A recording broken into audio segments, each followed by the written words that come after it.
أنا رندا مجدي ودي شوية فضفضة.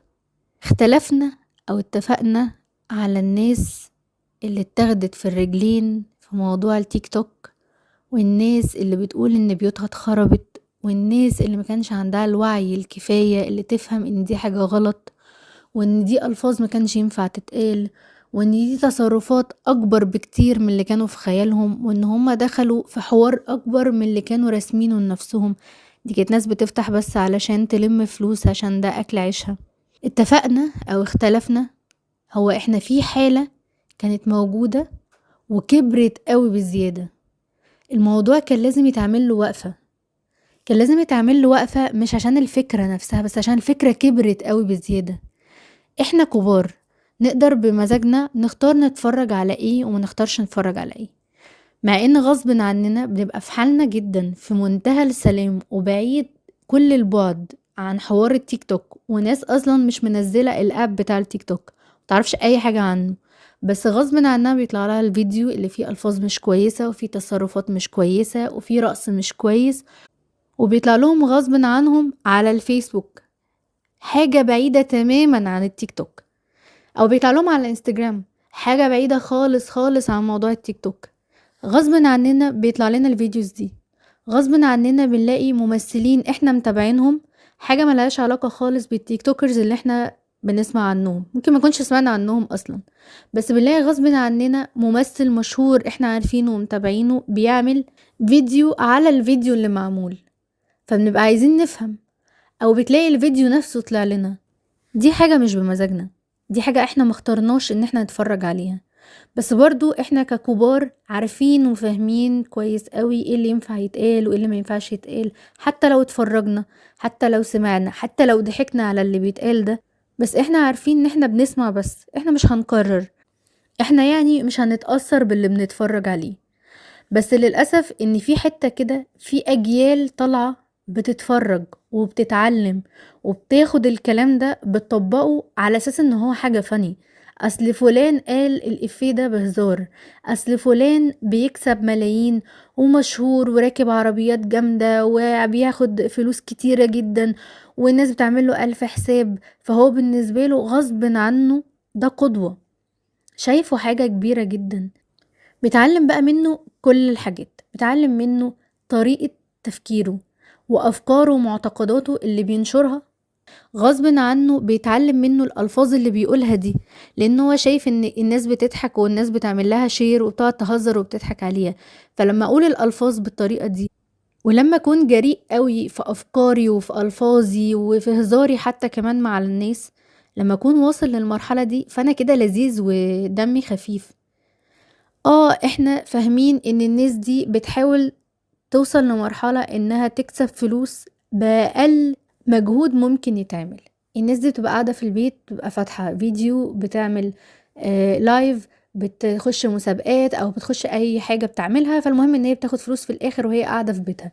بس قصاد ده في ناس بجد بتنهار لما بتلاقي ان هما بيقضوا 8 و9 ساعات وساعات 10 ساعات بالمواصلات وهما في عز الحر وطالعين نازلين وشقيانين في شغلهم وشقيانين في التارجت وشقيانين في المواقع مثلا اللي بيروحوها، وفي الاخر بيلاقوا ان هما بياخدوش ربع اللي الناس دي بتاخده، فده بيعمل خلل في المجتمع.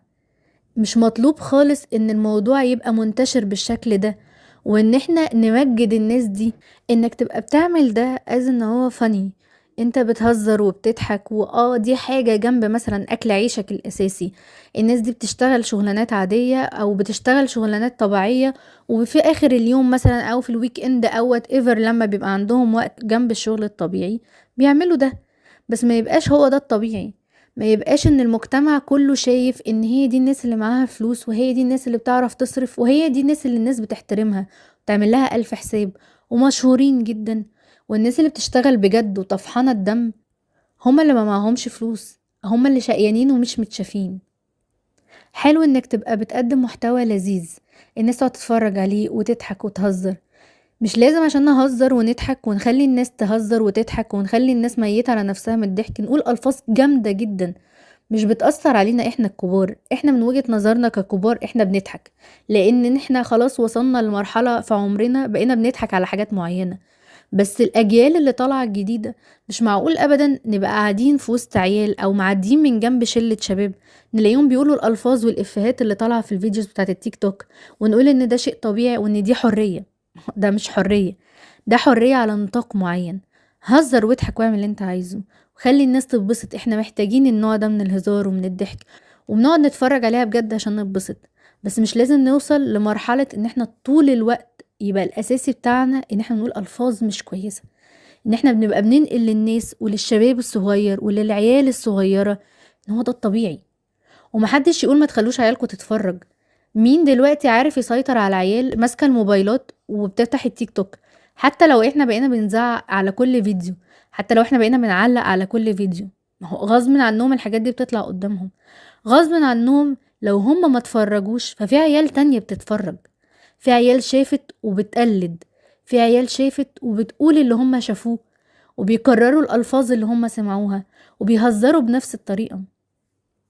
في أجيال دلوقتي طالعة بقت شايفة ان الدراسة ملهاش لازمة، المدرسة ده شيء مش مهم. بقوا شايفين العيال الصغيرة ان انا هتعب نفسي في دراسة ليه واتعب نفسي في جامعة ليه لما انا في الاخر ممكن افتح لايف واجيب اكتر مليون مرة من اللي المحامي ولا الدكتور ولا المهندس بياخد، لان الموضوع بقى بسيط وسهل. احنا مش ضد التيك توكرز ومش ضد الكونتنت اللي هما بيعملوه ومش ضد الفكرة نفسها، بس الموضوع كبر قوي بالزيادة، بقى بايخ. بقى الناس بتفتح لايف على تيك توك تقول ألفاظ وتشتم وتقعد تقول أسرار بيوت وتقول على ناس حاجات مش كويسة ويخشوا في أعراض ناس ويخشوا في تصرفات ناس وفي بيوت ناس. الموضوع ما بقاش ليه ليميت. بقينا نفتح نلاقي 2 ستات شكلهم غريب وعاملين في نفسهم حاجات غريبة ان هو حاجة فاني يعني، وبيتكلموا بألفاظ غريبة جدا وبطريقة كلام الناس بقت بتقلدها على اساس ان انا بقلد فلانة او ان انا بعمل الافيه ده عشان فلان بيعمله. ممكن يكون الحكم على الناس دي عنيف شويتين، ممكن يكون الهجوم اللي اتشن عليهم مفاجئ، ولما اتعامل بشكل مفاجئ كان كبير قوي وكان يخض وهم ما كانوش جاهزين لده. بس احنا برضو لو نرجع لورا شوية هنلاقي ان في ناس قبلهم اتشدت، في ناس قبلهم اتحذروا، في ناس اتقالهم قبل كده ما تعملوش كده، ما تتصرفوش كده، بلاش يبقى المواضيع بتاعة التيك توك بالمنظر ده، ما بلاش يبقى الفيديوز بالمنظر ده. وللأسف المواضيع كانت بتعدي لان شوية والعيال دي بتخرج والموضوع بيتعامل طبيعي.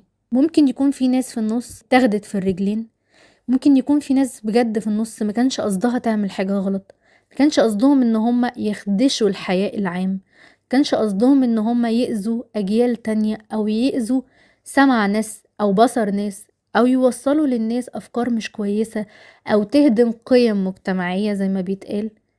يمكن ما كانش قصدهم، بس هو كان لازم يتعمل وقفة علشان بجد الداخل في القصة دي وبيفكر ان هو ده الطبيعي وان دي حاجة سهلة ان انا اعمل كده وادخل في الموضوع ده وابقى لذيذ واخد فلوس كتير، يفهم ان الموضوع مش بالحرية المطلقة دي. في حرية بس بليمت، في انك تفتح وتعمل فيديو وتقعد تهزر وتضحك بس بحدود. مش لازم تبقى قليل الادب قوي وتقول الفاظ مش كويسة وتقعد ترقص بطريقة مش كويسة او تقعدي ترقصي بطريقة مش كويسة عشان توصلي حاجة برضو للناس. مش لازم يبقى الموضوع برضو مستفز قوي ان احنا نقعد نتباهى ونتفاخر بالعربيات الجامدة قوي اللي طلعت والفلوس الكتير قوي والذهب اللي عمال يطلع قدام الناس، ونقعد نأذي الناس نفسيا اللي عمالة شقيانة وتعبانة، العامل البسيط اللي بينزل يشتغل واليومية بتاعته بتبقى 100 جنيه مثلا ويروح لعياله، دي اقصى حاجة يقدر يعملها لانه معرفش يعمل حاجة اكتر من كده. هو بقاله 8 9 ساعات ولا 10 ساعات واقف في عز الشمس وبيشتغل في عز الحر وبيرجع في الاخر بمبلغ بسيط جدا، ويفتح قدامه تلفزيون ولا يفتح قدامه الموبايل والفيسبوك ويلاقي قدامه عيل ما بيعملش اي حاجة غير ان هو فاتح لايف على تيك توك بيكسب ملايين ومعاه ملايين بجد ومعاه عربيات غالية جدا. ما هو الموضوع برضو مؤذي. احنا مش عايشين في الدنيا لوحدنا. في حرية بس بحدود برضو، مش لازم عشان اخد حريتي اذي كل الناس اللي حواليا وادوس عليهم. مش لازم عشان اعمل حاجة انا بحبها او حاجة انا بعرف اعملها اقعد اذي بيها كل البيوت اللي بدخل لها، اسمم عقول الناس واقول اصل دي حرية واللي مش عاجبه ما يتفرجش. احنا مش بمزاجنا برضه. ولو احنا عملنا كده ما في عيال صغيرة بيبقى عندها فضول، احنا قدوة ليهم.